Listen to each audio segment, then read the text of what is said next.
Hi guys, welcome to this week's video tutorial on Midgame Tactics. This would be board number 4 of chapter 8, which deals with maneuvering material in Xiangqi. This is also part of section 1, whereby the theme of trying to identify the links between the enemy pieces and how to exploit them is discussed.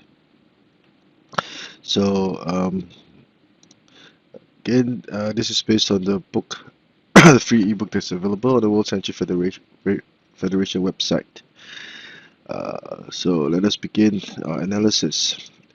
This is an actual match, the position reached in an actual match between Xiangqi experts, according to the authors. Unfortunately, there was no mention of who the players were or how the match ended. It would be Red's turn to move. Red would have 2 chariots, 2 cannons, 1 horse. Black would have similar material, 2 chariots, 2 horses, and 1 cannon. Both will have a full guard, but Black's elephants are scattered. They are not linked. It will take at least 3 moves for them to be linked. And the 3rd and 7th pawns for both colors are now facing each other, preparing for a trade. This game was, according to the author, the game was full of ups and downs, and there were many exciting positions that were seen in the actual match. But let us analyze this position at this point in time. The red cannon was now threatening. Red cannon was now controlling the central file, but it was pinned by 2 chariots. Again, it was protected by the horse. Now, Red had a cannon on the pawn rank, ready to do mischief, and there's still always a chariot over here, pinning the cannon, and the Black King in the same file. So, how did Red manage to pry open Black's defense? He started with this very brilliant move. So, Red observed that Black's central advisor had to protect the cannon, and therefore he resolutely advanced his chariot, preparing to attack for a full-scale assault. And immediately after this move, the situation on the board became very, very tense. In the match, h7 plus 6 was played, whereby Black tried to use the cannon to attack the chariot. Now, could r5 plus 2 be a viable option, because this would be a trade of material? Red would deliver a check first, another check, and then capture the elephant, capture the offending chariot.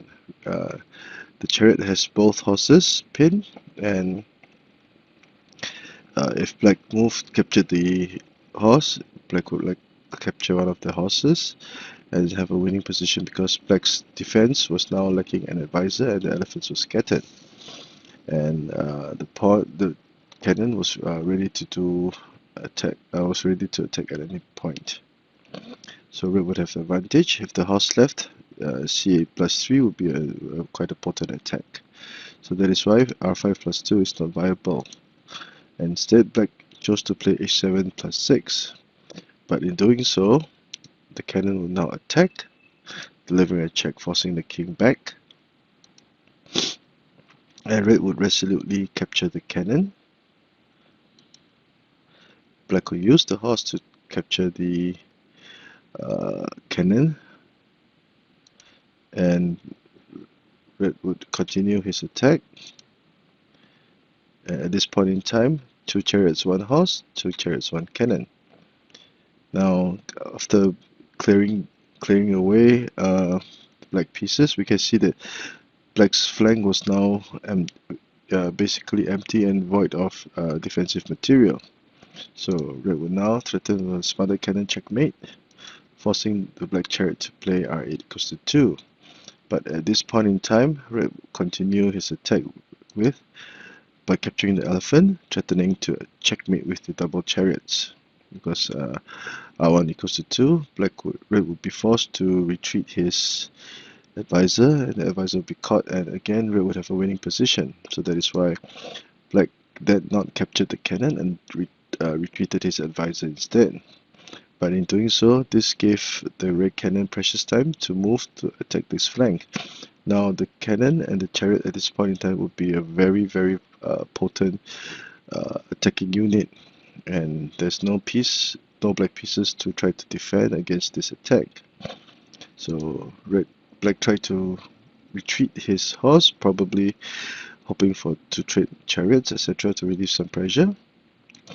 But red wouldn't have none of it. He would instead play r1 equals to 4 to threaten the checkmate, forcing black to defend, and then play r plus minus 3 to attack the horse.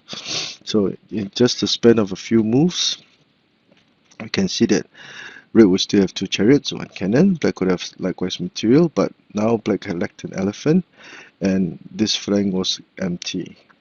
And the position of the black pieces, the chariots and horses, were not were not ideal. The horse cannot advance, otherwise red would gain material.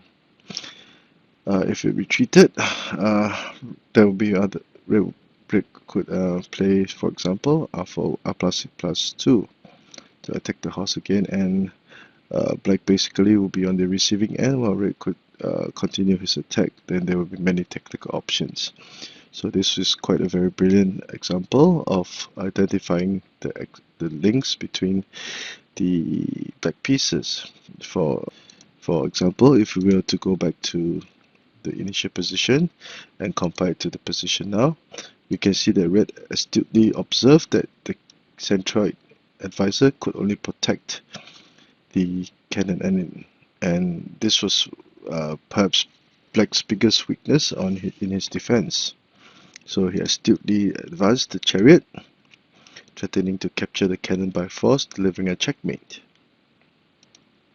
h7 plus 6 was black's attempt, but red will now use his cannon to terrorize, delivering a check, and then trade away capture the cannon. The advisor cannot capture the chariot, or this would be a check. So black would use h6 plus 5, and red will now gain another piece, 1, 2, 3, 4 versus black's 1, 2, 3, forcing another exchange. And after clearing away the obstacles, the cannon and the chariot will now be free to pull off a brilliant series of tactical combinations for attack. So this one thing led to another. The chariots kept terrorizing, the cannon will also join in, and red managed to gain a winning position. So I hope you've enjoyed this short video. If you like the work that I've been doing, please do subscribe to my channel and do give me a thumbs up. Thank you.